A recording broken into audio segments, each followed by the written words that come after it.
Toledo va ser la capital de la Hispània visigòtica i la capital de l'imperi en el regnat de Carles I, des del 1519 al 1561, any en què va traslladar-se a Madrid.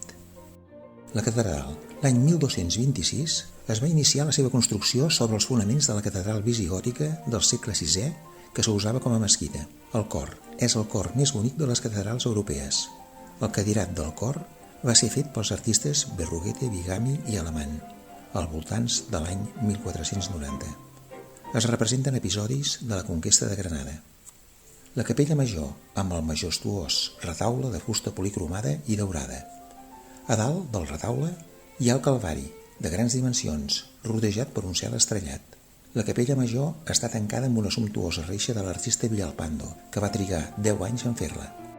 El transparent, darrere de l'altar major, il·luminat amb llum natural a través d'una claraboia.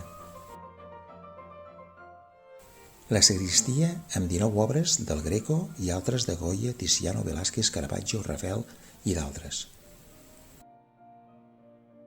Vista panoràmica de Toledo i de la seva muralla.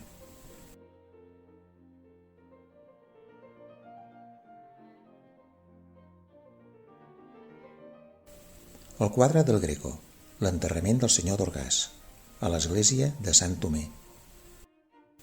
El convent de Santa Fe i Museu de la Santa Creu. La Porta del Sol. L'església Santiago del Arrabal. Porta de la Frontissa, de la muralla, amb l'escut dels Habsburg. Hospital de Tavera. Façana d'edificis de la plaça Sokodover. Façana d'un edifici d'estil mudèjar. La mesquita de Crist a la Llum.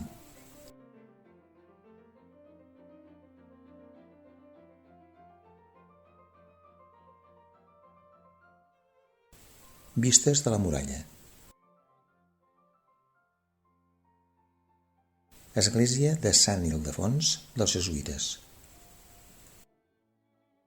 Claustre del monestir de Santa Clara la Reial. Vistes de la ciutat i de les muralles. Pont de Sant Martí i la Porta de la Frontissa.